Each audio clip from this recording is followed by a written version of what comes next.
Hello, and welcome to this first discussion about art and creativity. Thank you for joining me, and thank you everyone for the questions that you left on the last thing. Basically all the questions that were asked are topics worth talking about, so I'm just gonna choose singular topics to try and focus what I talk about a bit more, although there is one main thread throughout it all about learning and how to learn, and I will touch on that today. So, let's get to it. Eflam asks, hello Eflam, how are you doing? Would love to know all the anatomy / figure drawing practice you did. Was it just drawing random people in your sketchbook, or did you practice in an atelier at some point? What about anatomy did you practice with books? Gennaro Grazioso, I think a really fundamental thing to know is what do you feel is best approach to learning? Brian asks, figuring out the core concept of learning, how to learn. I believe when you crack that down, different for each person of course, yes, you can learn anything in a given time. Yeah, basically yeah, I agree with that. Anything I'm going to talk about is going to link back to that. How to learn, as the approach, as you said, is different for every person.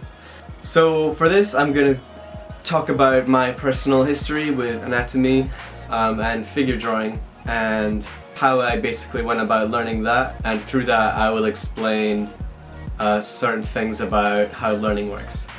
So here we go. So when I first decided I was going to pursue this as a career, the drawings I have, the first drawings I did after making that decision of figures are absolutely just there's no information there. I just don't really know anything. And the hardest part I think about improving is not knowing what to do to get better. If you don't know anything, what do you even do? So there's several ways that you can improve your understanding. So the first thing that you can do, and what I spend a lot of time doing, is training your eye. Training your eye to see shapes correctly. So if you put a shape down and you cannot tell that it is not quite the shape in front of you, you are limited in how accurate you can be based on the accuracy of your eye. So that's why in atelier courses the first thing they usually have people do are bar drawings, and the point of them is to be completely one-for-one accurate, and the point is to train their eye to see these shapes, these like micro differences in line angles and curves and techniques to see that, so that when you do go on to figure drawing, anatomy, you have that skill with you to benefit you. The way I went about doing that, again there's lots of ways to train any of these skills. I would do a lot of these fashion studies, so I would go on like Tumblr and I would find a blog where there's just like street fashion, so just like full body shots of people standing, walking, different clothes, whatever, and I would just try and make them very accurate. At this point my drawing was quite stiff. My lines were much more angular because I was really focused on building correct angles and stuff like that. A very important thing to think about is the purpose of your practice. So not everything that you draw has to result in, you know, a nice looking final image. If there's a purpose to it and you understand why you're doing it and it serves a greater purpose, you can succeed and benefit from it without making nice drawings. I think that's a very important thing to realize. So training your eye is fairly simple, but it's something that will take time. You just have to constantly stare at shapes and really ask yourself, does the shape inside it, does it make this exact shape I see here? No, mine's a bit more, mine's like a longer shape, so I guess this has to come in a bit. Thinking like that. So that's training your eye.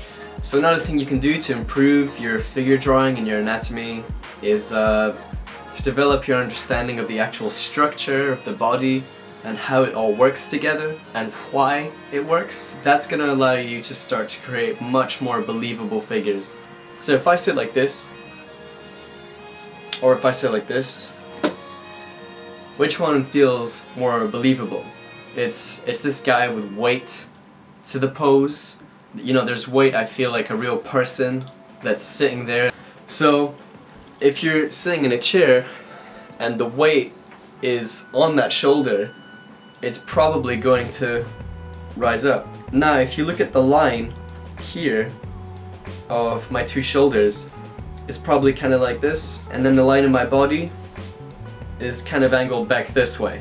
So they kind of counterbalance each other. If you start to look for stuff like that in poses, let's say you go to a life drawing class, usually they'll kind of shift their weight more to one leg or something. You'll start to notice after you go to enough life drawing, you draw enough people, think of their shoulder lines here, their pelvic lines here, and you kind of have to line it all up so that the balance of it makes sense. And if that's not there, the believability kind of goes down a bit. Understanding where the weight can and often gets shifted around the body, why it gets shifted around, all these things are going to help you create more believable figures and give you questions to direct your learning to the information that's valuable to you. What I might want to know about figure drawing or anatomy might not be what's most relevant to you in your art and what you want to accomplish. So all I can say is ask yourself these questions and they will lead you to the information that you need to become the artist that you want to be. So there's really no right or wrong about what you should study, how long you should study it. You guide your own learning by asking yourself questions about your work, assessing your work. You'll start to develop areas that you find maybe more interesting, or you might want to play with shape more. I might want to play with color and light more. So I've had periods where I've really focused on training my eye because I felt maybe that was the skill that was I wanted to boost up for a while. And then maybe I did gesture drawings because I felt like I'd gotten too stiff. My eye had gotten stronger, but my drawings were very stiff. So then I work on my ability to create more dynamic figures. I do these gesture drawings, I try and get down the overall flow of a figure, stuff like that. This skill goes up a bit, and then maybe I'm happier with this. And so then maybe with this new level, I try and create some new finished works. And maybe they're a bit better now. And throughout that, I've learned some new things that are bothering me, so maybe I go train something else again. It's really up to you to assess your work continuously, figure out what you want to improve, and then use that to guide your learning. I think that's a really important piece of information. There's so much about, you know, you should do this, you should do that. I think it's really, the journey is more personal than that. There's a lot of really good information out there, and it's up to you to figure out what's relevant to you, what you want to take further, and that's what's going to guide you to kind of something more of what people would refer to as a style. The things that are more important to you, and the things that you develop furthest because they will be most important to you, you will have the most control over. You'll probably be able to start to manipulate it in a more interesting way, maybe in a unique way. And then that's when people start to kind of say, whoa, this guy's work looks really cool, like how's he doing that? So you have to guide your own learning. So it's not an easy thing to do. You have to constantly be thinking about what you're doing, what it is you really want to try and achieve. You have to constantly assess your work, figuring out what you want to improve about it, and then try and seek out that information. But that's what's going to lead you to a unique result that's going to make you a much more valuable artist, a much more unique artist. So I think, you know, it's worth it. So all of these things that I talked about, I would kind of do simultaneously. You know, it was very organic. I did things as I felt they needed to be done. So as I'm doing these gesture drawings, I'm also doing these eye training things. I'm learning about anatomy. I'm doing this or that. It's all progressing and it's all coming together to build a stronger understanding overall of figures, anatomy, portraits. And then whilst I'm doing that, I'm learning about light, I'm learning about color. I'm able to apply that to this understanding of form and the body.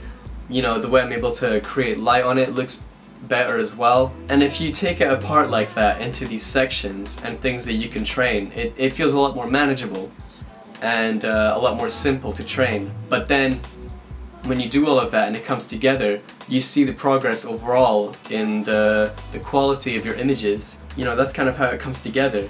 So, to summarize, there are many ways to improve your understanding of the figure and anatomy.